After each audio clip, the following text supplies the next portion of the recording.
Tere hommikust. Aitäh korraldajatele kutsumast. Ülikoolis on kevadel, eriti mai lõpus, kole kiire aeg. Üliõpilased tahavad hindeid saada ja ülikooli lõpetada ja seetõttu tuleb minu ettekanne veidi puudulikult komponeerituna ja ka võib-olla täpselt soveldamata sellesse ennetamise teemasse, millega ma olen tegelenud rohkem ühe teise uuringu võtmes kui see, mida mind rääkima kutsuti. Ja ma olen reede õhtuni seotud ühe suurema juhtimiskonverentsiga, aga ma loodan, et ma nädalavahetusel kokku pandud slaididega suudan natuke teie huvi hoida ühe uuringu suhtes, millest mul on alati hea meel rääkida, kuigi niisuguses formaadis ma seda teinud ei ole.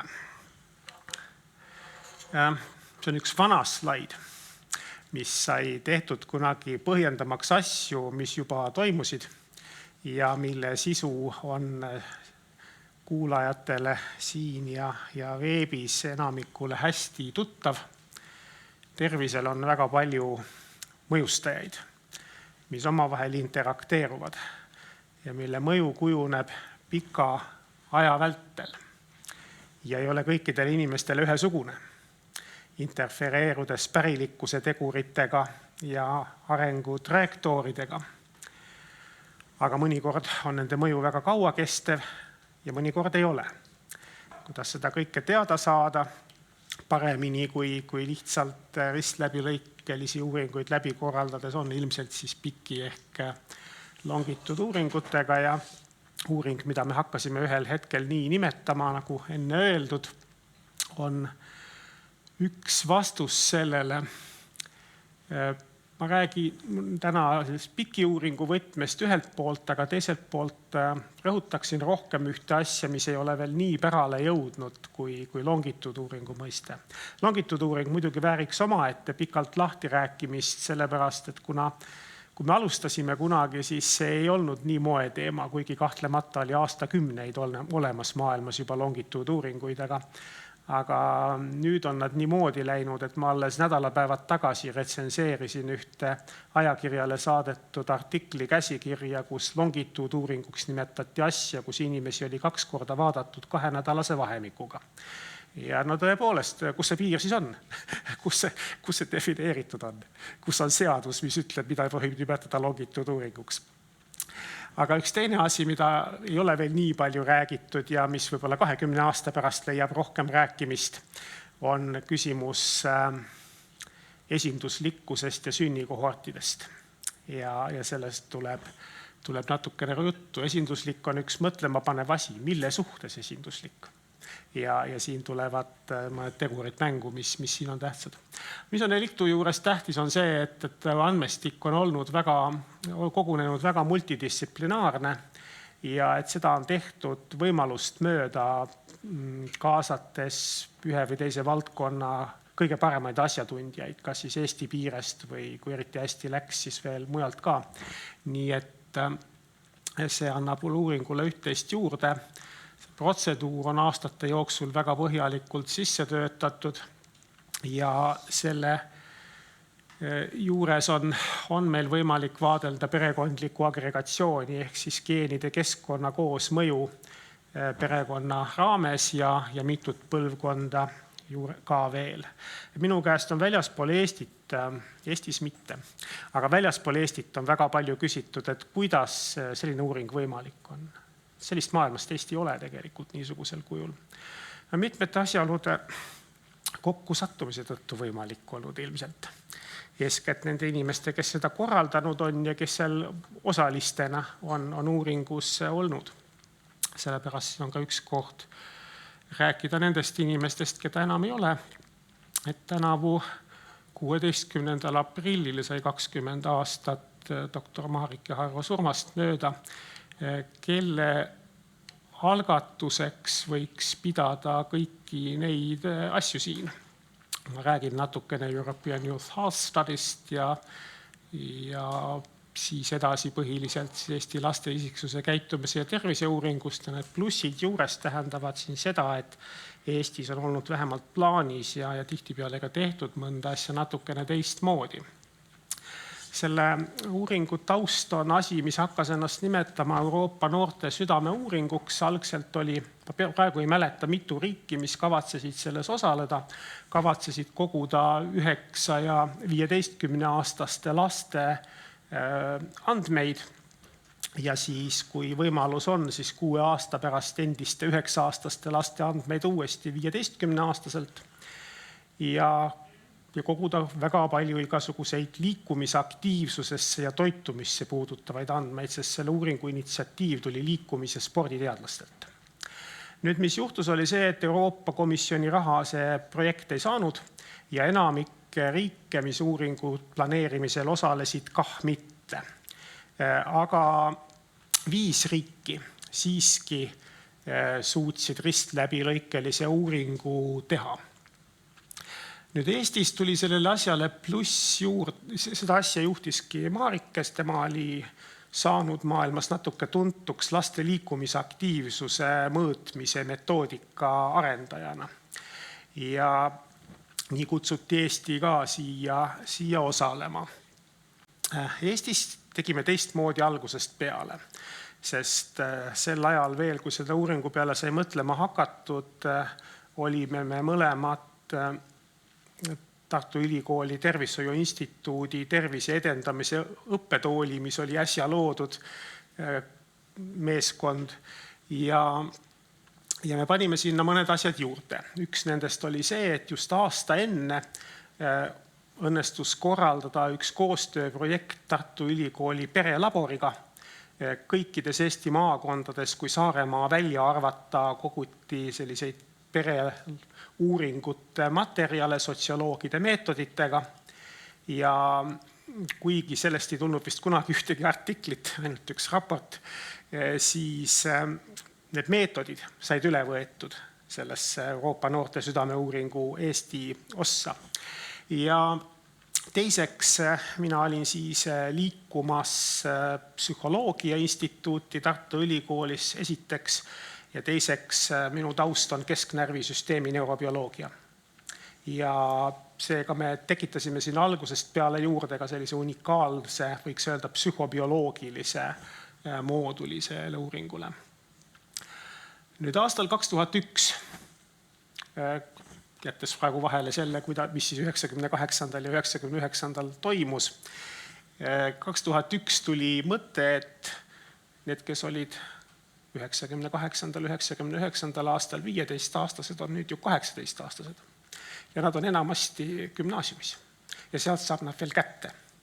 Ja siis tegime Eestis esimese sammu longituuduuringu suunas. 2004 oli see juba enesestmõistetav uuesti mõelda. Nüüd 2005. aastal kutsus Mikael Sjöström ja Karolinska instituutati meeskond meid osalema ühte Euroopa Komisjoni uude taotlusse. Mäletan, kuidas Marike helistas mulle Tallinnast ja küsis, et kas sinna on mõtet minna. Ma ütlesin, et igal juhul. Ja see õnneks, sellest tuli siis IDEFIX ja kõik, mis selle peale edasi tuli, aga sellest mina täna pikemalt ei räägi. Igal juhul tekkis kõige selle peale vajadus, et uuringule tuleb uus nimi panna. Sellepärast, et esiteks oli Euroopa noorte südameuuring kavandatud tegelikult ikkagi ristläbilõikelisena ja teiseks oli ta südameuuring.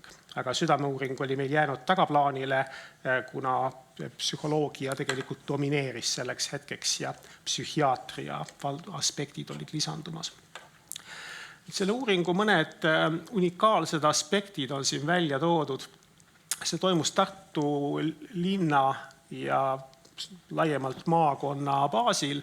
Seal oli 56 niisugust kooli, kus oli 9- ja 15-aastaseid lapsi. Ja need kõik said kutsutud kutseuuringusse ja 54 56 koolist olid nõus. Edasi läks arvutisse. sest oli välja arvestatud umbes, kui palju lapsi uuringusse kutsuda tuleks. Me kutsusime Eestis tegelikult rohkem, kui Euroopa plaan ette nägi. Ja sellega siis, kuna tõenäosus koolile sattuda valimisse oli proportsionaalne kooli suurusega, kõigil koolidel oli võimalus, aga suurematel oli suurem võimalus, siis 25 kooli jäi lõpuks siis selle arvu jaoks paika. Kõik lapsed, kes olid 3. või 9. klassis, sõltumata sellest, mis vanuses nad täpselt sel hetkel olid, kutsuti uuringusse ja see oli efektiivsuse alus tegelikult. Kui klassiliidrid tulevad uuringusse, siis tulevad teised ka. Ja laste enda ja lapsevanemate nõusolek oli selline, et meil jõudis 4-5 kutsutust uuringusse. Peamine põhjus mitte osaleda oli see, et mitte anda veenist vereproovi. Sest tuletan meelde, see oli südameuuring. Uuringu peamine motiiv algselt oli kardiovaskulaarsüsteemi haiguste, riskifaktorite, varajase esinemise hindamine juba lapse eas. Ja hiljem tulid need ülejäänud aspektid siis siia kõik juurde. Ja siin on nüüd see uuring, mis tast siis saanud on.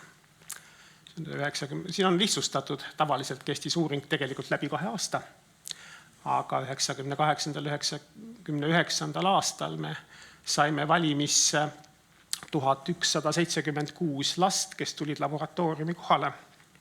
Õigemini, nad ei pidanud ise tulema. Me sõitsime hommikul autodega kooli ja viisime nad laborisse ja pärast viisime kooli juurde tagasi kah.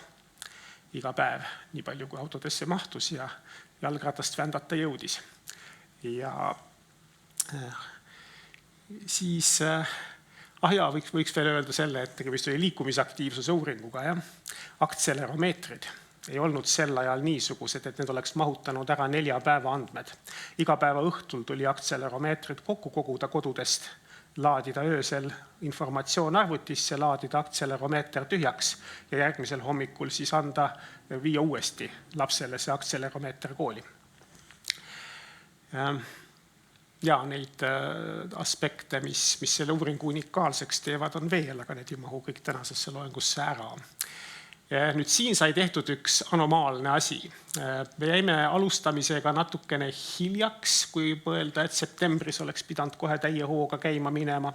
Mõte tuli natuke liiga hilja ja siis selgus, et kevadel mõnigi kool ütleb, et lapsed peavad valmistuma eksamiteks, et kool oleks pingereas võimalikult kõrgel kohal ja ei tahtnud enam lapsi uuringusse lasta. Et siin oli ähvardas natukene väiksem osalus, kui me lootsime ja siis me kutsusime veel mõnest koolist, mis algses valimis ei olnud mingi hulga lapsi juurde. Ja ma usun, et see seda juhuslikkuse printsiipi liiga palju ära ei rikkunud. Igal juhul me saime kogu arvuks siis 1238 algvalimina. Ja edaspidi on kutsutud uuringusse kõik, kes algvalimis osalesid, sõltumata sellest, kas nad vahepeal on käinud või ei ole. Ja see teeb välja siis selle, et nooremas sünnikohordis me viimases uuringu laines 33-aastaselt 428 inimest saime uuringusse ja vanemas kohordis, kus siis oligi natuke rohkem kokkuvõttes 504, nii et läbi nende 4-5 uuringu laine on 932 inimest meil uuringus püsinud ja kui peaks jätkuma jõudu sellega jätkata, eks näe, mis sellest siis edasi saab. Nüüd üks element oli siin vahepeal veel ja nimelt, et vahepeal meil oli küllaltki palju ressurssi igas mõttes ja siis me kutsusime uuringusse laste vanemad ka. See tähendab, vanemad olid meil kaasas nii või teisiti, nad täitsid küsimustikke oma laste kohta juba siin ja hiljem seni, kuni nende lapsed veel kodus olid ja oma pere kohta. Aga siin nad tulid laboratooriumi, väntasid ka jalgratast ja andsid vereproovi.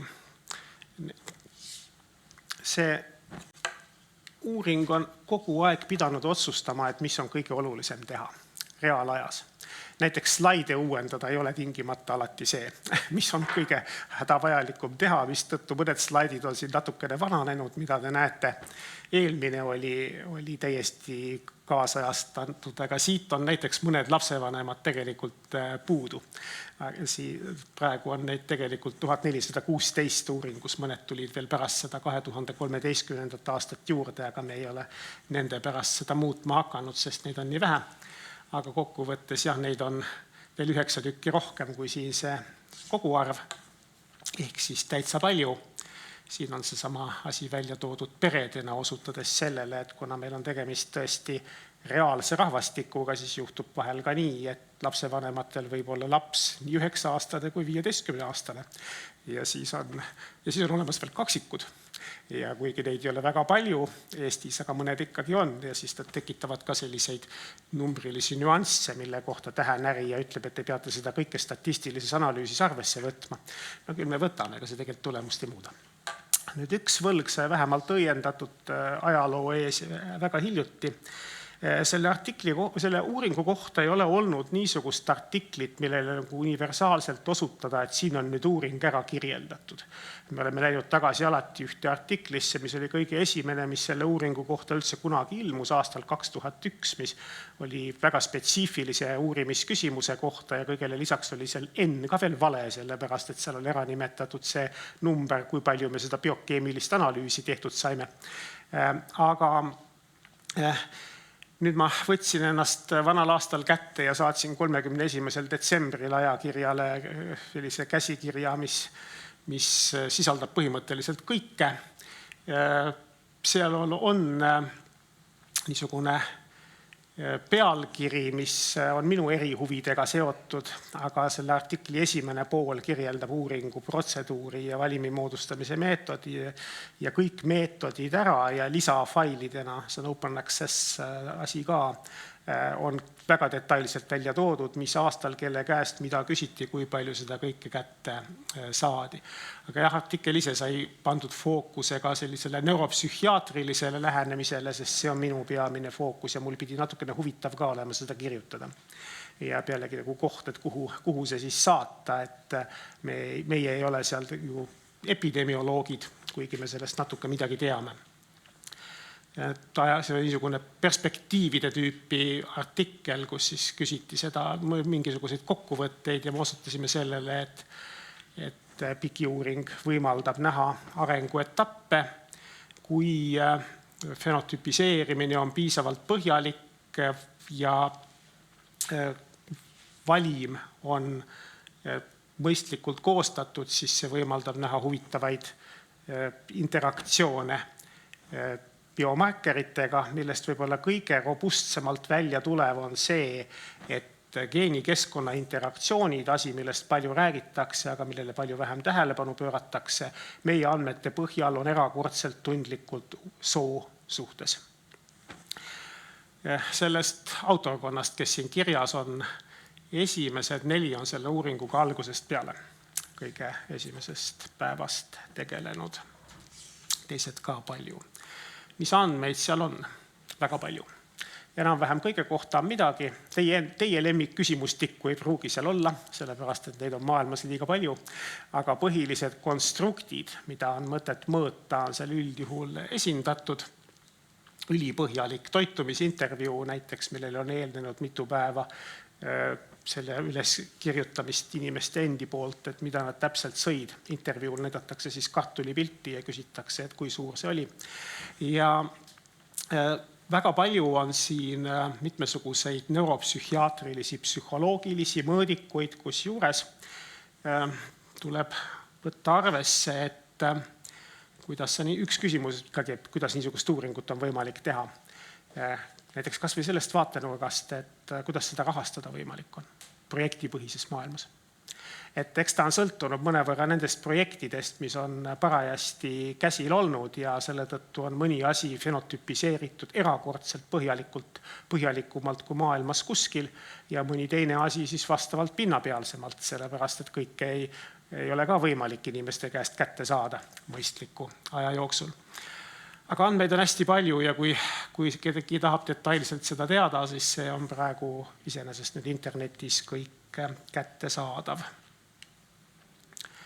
16 doktoritööd on kasutanud Liktu andmestikku, mõned väiksel määral, mõned 100%, kogu materjalina ja siin märksõnadena välja toodud, missugused teemad on doktoritöödes olnud. Kõige esimene doktoritöö, mis Liktu andmestikku kasutas, kaitstud aastal 2005, oli nagu näha natukene aktiivsus tähelepanu häire temaatikast tänapäevast ees. See tuli ajaloolised põhjused, miks, aga Evelin on nüüd siis eripedagoogika professor Tartu Ülikoolis. Ja lõpuks me oleme välja jõudnud ka näiteks käitumiseni liikluses.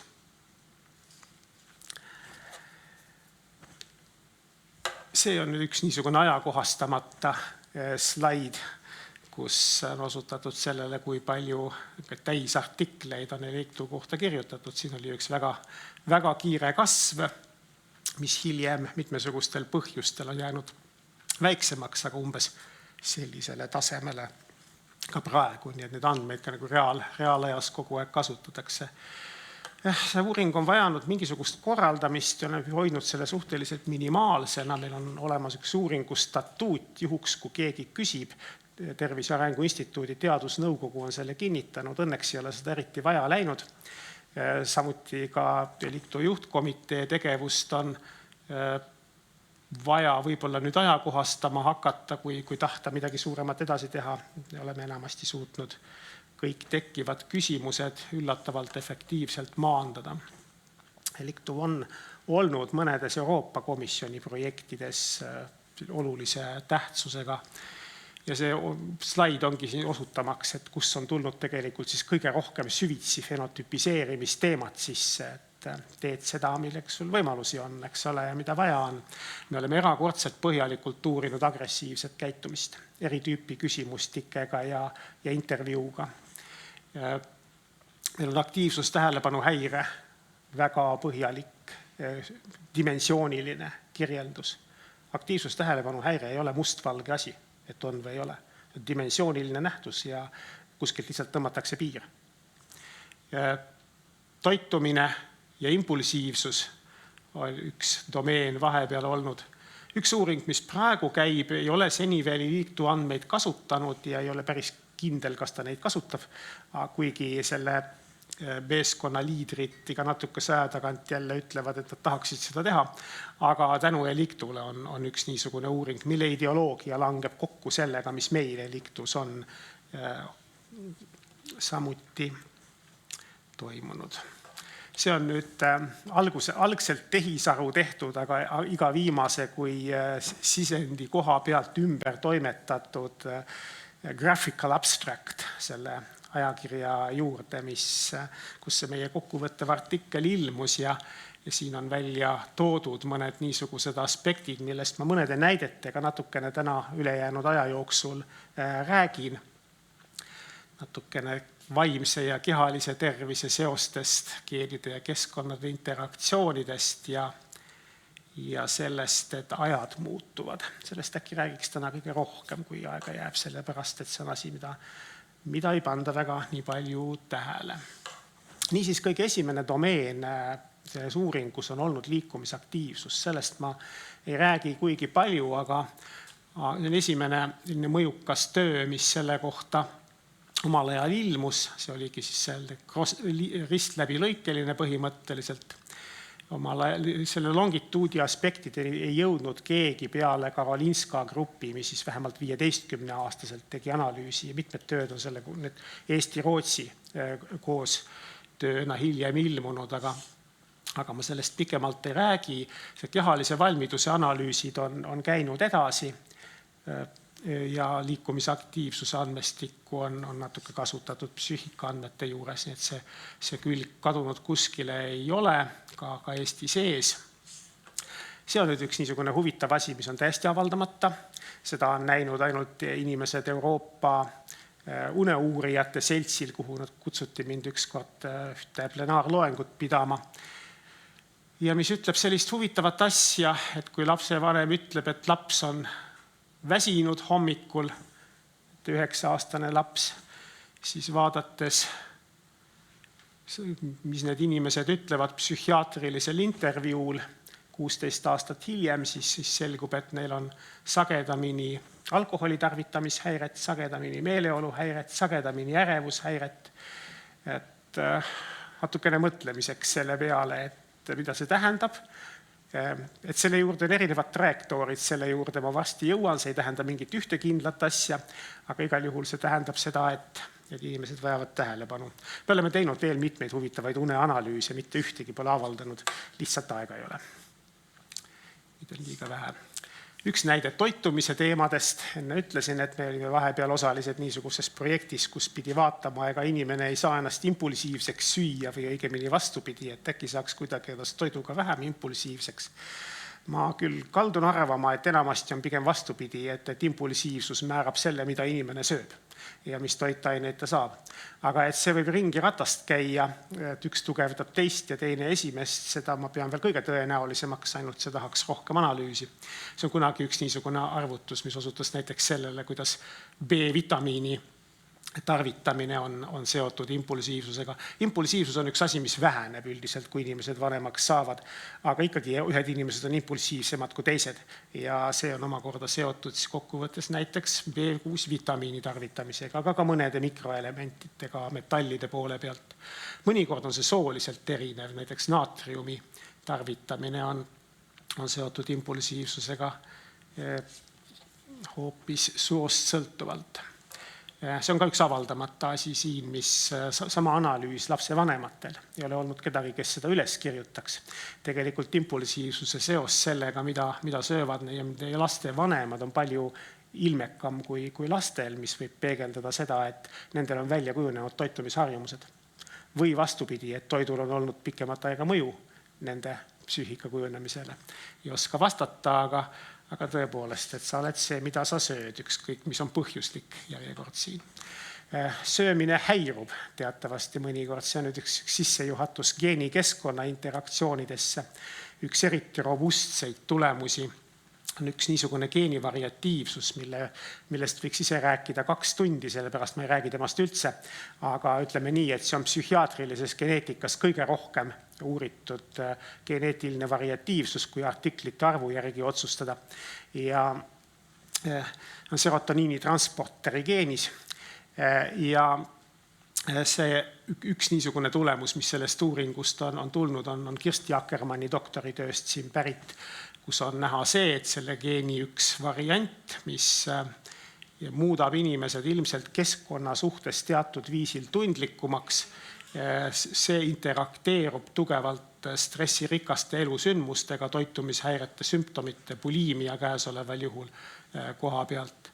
Eriti halb asi on mingis mõttes seksuaalne kuritarvitamine selles kontekstis. See on üks niisugune tulemus, mille kohta mõned aastad hiljem ilmus üks metaanalüüs, mis kinnitas seda sama. Metaanalüüsi oleks võinud rahulikult tegemata jätta, sest see põhines 4 uuringul, mis näitasid kõik iseseisvalt ka ühte ja seda sama asja. Aga kuna metaanalüüsid on moes, siis seda tehti. Üks asi, mida võib-olla tasuks tähele panna, on see asi siin. Ma ei räägi sellest siin praegu pikemalt, aga nagu te näete, see on siit 0 joonest allpool. Ma räägin ühes teises kontekstis, mida see võiks tähendada. Ja, see oli niisugune hüpoteesil põhinev biomarkeri uuring. Me oleme teinud hüpoteesi vabasid uuringuid ka. Siin on näiteks samm geneetikast siis edasi. Kui keskkond mõjub, nagu eelmine slaid ütles, siis kuidas keskkond saab püsivat mõju avaldada, nii et see püsiv mõju püsib natukene kauem kui 5 minutit või 5 päeva. Või isegi 5 aastat. Parim, mis meil bioloogiast võtta on täna, on epigeneetika, eks ole, DNA pinna muutused, mis on metastabiilsed. Ja see on siis üks niisugune üle epigenoomi tehtud analüüs meessoost uuringus osalejatel, mis võimaldas avastada ühe uue nii-öelda agressiivsuse geeni, millel on mingi tõenäosus seos agressiivsusega. Mõned 25-aastaselt erineval määral metüleeritud lookused epigenoomis olid samamoodi erinevad juba 15-aastaselt, mis võib-olla on huvitav. minu vaatenurgast siin on kõige huvitavam oli see, et on mingisugune kokkulangemine kognitiivsete võimete ja hariduse epigenoomiga ei peaks väga üllatav olema, aga kolesterooli tase. Kolesterooli epigeneetiline regulatsioon. Bioloogilise psühhiaatria inimesed teavad, et see on üks kõige vanemaid ja püsivamaid seoseid, mis meil võtta on. Ehk siis madal kolesterooli tase on seotud vägivaldse ja suitsidaalse käitumisega. Mitte igas uuringus ei tule see välja, aga metaanalüüsides tuleb, ehk siis piisavalt paljudes uuringutes tuleb. Miks mõnes uuringus tuleb ja mõnes uuringus ei tule? Üks vastus on eliktust. Siin on nii palju numbreid, et seda te ei suuda jälgida, aga kokkuvõte on siin lühike selline. Me mõõtsime impulsiivset käitumist, seda halvemat sorti, sellist, millest tuleb jama 25-aastaselt. Ja kolesterooli on mõõdetud 9-aastaselt ja 15-aastaselt ja 18-aastaselt ja 25-aastaselt. 25-aastaselt ristläbi lõikeliselt meie usaldusväärset korrelatsiooni ei saa kolesterooli taseme ja impulsiivsuse vahel. Vaatame 18-aastase kolesterooli juba saame.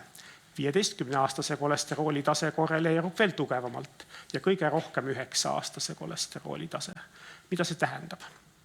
See tähendab tõenäoliselt seda, et see, mis kolesterool asjasse puutus, oli kunagi varases arengustaadiumis juba ära. Ja hiljem, ja üks asi on see, et mitmesugused tegurid mõjustavad kolesterooli taset, mis ei puutu üldse asjasse, ja mitmesugused tegurid on kujundanud inimese impulsiivsust, mis ei puutu üldse kolesterooli. Ja selle tõttu see varane seos kaob ära ja mõnedes uuringutes, kus on õnnestunud saada sobiv valim, tuleb seos välja, teistes uuringutes ei tule. Valimist sõltuv fenomen.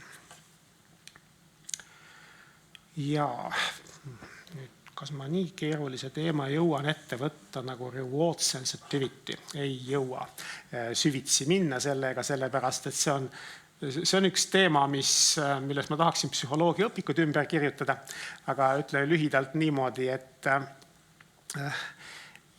üks asi, mida kutsutakse peavoolupsühholoogias tasutundlikkuseks ja meie kutsume hüvehimulisuseks, sest ega inimene tasu ei taha, inimene tahab hüve saada.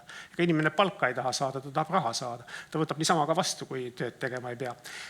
Siis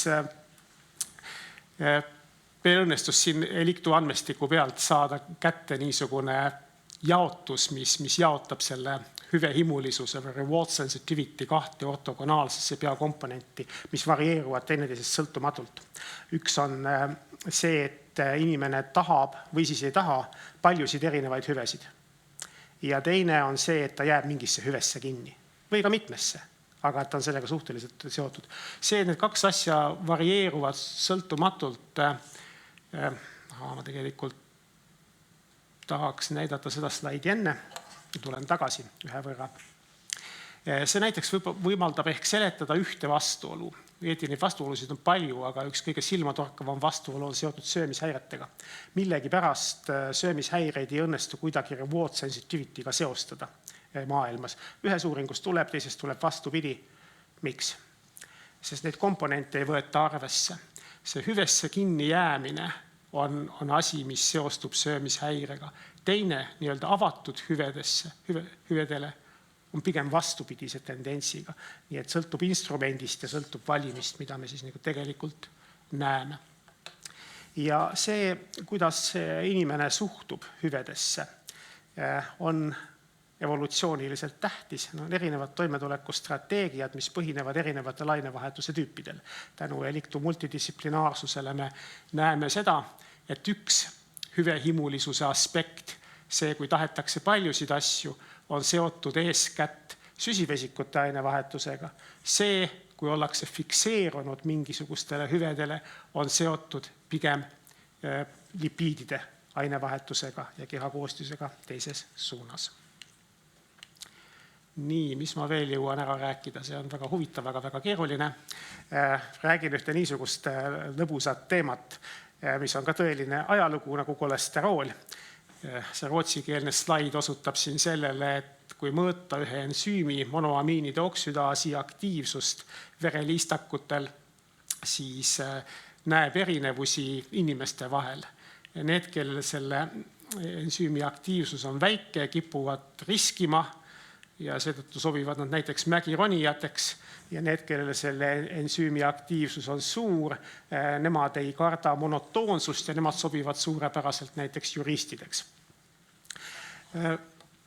Nüüd 50 aastat tagasi pakkusid tolle juhtivad Ameerika serotoniinisüsteemi uurijad välja, et see ennustab üldist psühhiaatrilist haavatavust. See on suhteliselt keeruline mõõta, aga meie oleme sellega hakkama saanud ja panime selle eelmisel aastal ühesse raamatu peatükki. Siin on nüüd naistel ja meestel selle ensüümi aktiivsuse jaotus. Järgib normaaljaotust. Meestel on natukene nihkes vasakule. 10% on keskmiste väärtuste erinevus. Mõned psühholoogid on öelnud, et see näitab, et see marker on väärtusetu, kuna mehed ja naised peavad ühesugused olema. Me arvame natukene teistmoodi. Aga me tegelesime ühe teise asjaga. Siinkohal hoopis nimelt, kui selle ensüümi aktiivsus ennustab igasugustesse jamadesse sattumist paremini kui ükski teine asi. Siin eelmisel slaidil on neuroloogidega koos tehtud töö, mis näitab kõige lõplikumalt ära, et inimene satub mingitesse asjadesse. No näiteks seljaaju trauma. See on nüüd teine uuring tegelikult Haapsalu neurorehabilitatsiooni keskuse patsiendid. Ükskõik, mis on trauma põhjus. Aga üks paradoksaalne küsimus on see, et kui igasugune riskiv käitumine on selle markeriga usaldusväärselt seotud, miks ei ole sõltuvushäire keelatud uimastitest sellega seotud? Alkoholist on, aga miks keelatud uimastitest?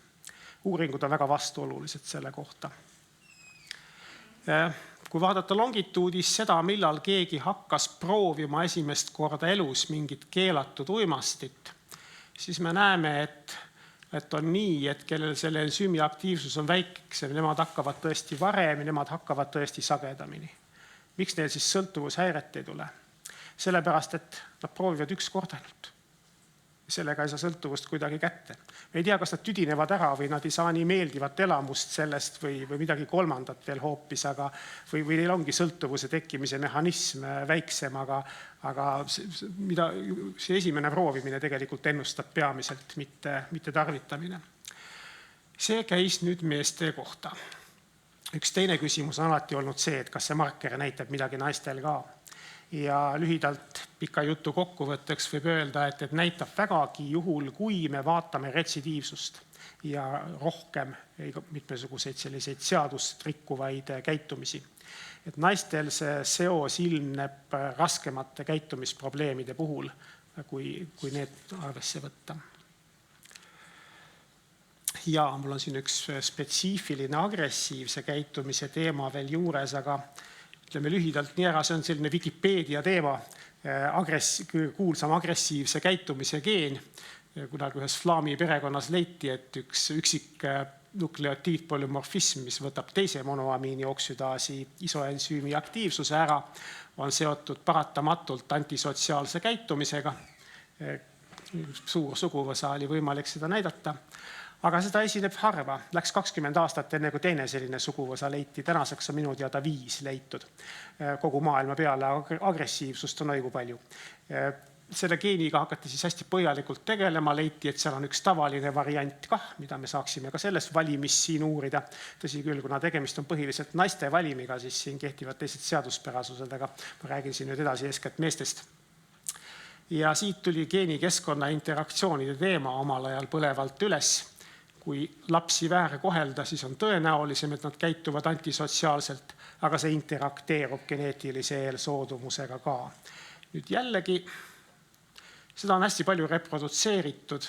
Algtulemus on juba siin, üks huvitav asi näha, aga Rootsi uuringus, kus kasutati natukene teistsugust statistilist andmetöötlust, on see eriti märkimisväärne. Üks geenivariatiivsus, halvas keskkonnas rohkem antisotsiaalset käitumist, heas keskkonnas vähem antisotsiaalset käitumist. Meie tegime oma analüüsi pärast siis, kui ma leidsin ühe töö, kus leiti, et need, kellel on nii-öelda riskigenotüüp, nad pandi arvutis mängima raha peale. Ja uurijad tahtsid leida, et kellel on riskigenotüüp, need riskivad rohkem. Ja seda nad leidsidki, riskisid küll rohkem. Mida nad ei oodanud, oli see, et nad võitsid ka rohkem.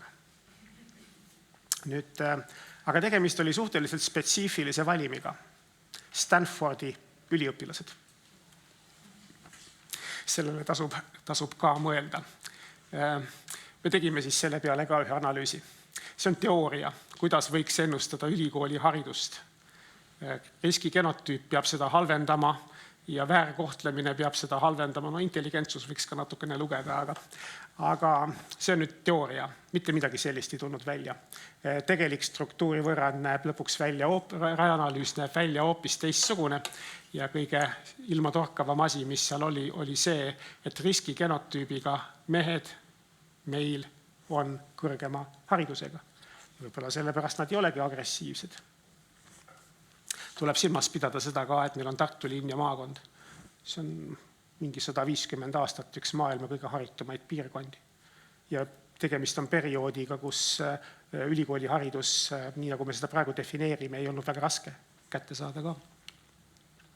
See teema on viidud ka epigeneetikasse. Me oleme vaadanud selle geeni metülatsiooni, leidnud, et see on antisotsiaalse käitumisega seotud ja üks huvitav asi, mis siit välja tuleb, on see, kuidas see metülatsiooni seos muutub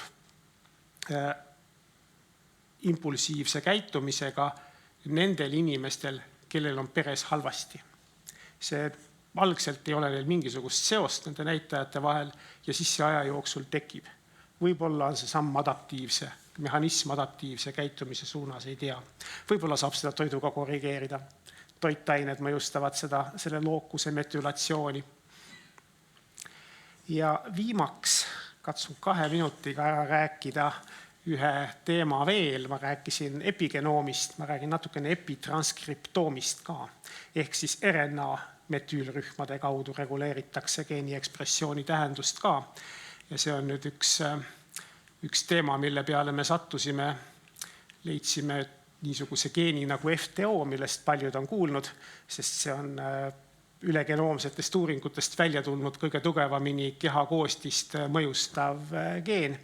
Meie vaatasime ühte varianti, mis sealt välja tuli, leidsime, et see on seotud tõepoolest kehamassiindeksiga, ei ole 100 000 inimest vaja 1000 jätkub. See on seotud ka ainevahetuse tõhususega. Aga mis see FTO teeb? FTO võtab ära RNA küljest metüülrühmi. Mõned siin teavad, et mul pool laborit tegeleb rottidega. Me olime just leidnud, et selle mehhanismi kaudu saab uute ravimitega vähendada ärevust. Ja siis me rehkendasime selle genotüübi ja neurootilisuse seose välja. Täitsa äkki tuli mõte, et aga miks me seda pole teinud? Ja tõepoolest, see genotüüp on seotud neurootilisusega, see ilmneb 25. eluaastaks selgemalt kui enne. 25-aastaselt, kui me paneme nüüd kohordid kõrvuti, siis me näeme, et see on põhiliselt ühe kohordi efekt. See kohort oli uuringus siis, kui meil oli suur majandussootis. See kohort raporteeris oluliselt rohkem, väga palju oluliselt rohkem igasuguseid sotsiaalmajanduslikke probleeme, mis seal oli. Ja see sünnikohortide asi on tõsine asi, ka ainevahetus on neil teistmoodi. Üks kohort sööb vähem ja läheb kiiremini paksuks kui teine. Ajad loevad. Nii, mul ei ole aega seda teemat enam puudutada. Perspektiivid on mitmesugused, aga ütlevad meile siin kohas seda, et me peame teadma, kui me keskkonnast räägime, et millest me räägime ja seal hulgas siis ka eriti sellest sünnikohordi kultuurist. Igal uuringul on alati olnud mingisugused ohud, mõnedest ma olen rääkinud, mõned on ka nii-öelda ajastusspetsiifilised, aga ma arvan, et me võime lootusrikkalt tulevikku vaadata. Meil on visioon juba varsti hakkab 10 aastat täis saama kutsuda Eliktu laste lapsed uuringusse, aga see tahaks suuremat ressursside kokkupanekut, jõudude ühendamist. Osalisi on juba seni nii palju olnud, et ma ei suuda neid kõiki nimetada, seetõttu ma ei hakkagi kedagi nimetama, kuna see oleks ebaõiglane potentsiaalselt. See tänuslaid tuleks ühel ilusal päeval ka teha. Aitäh kuulamast!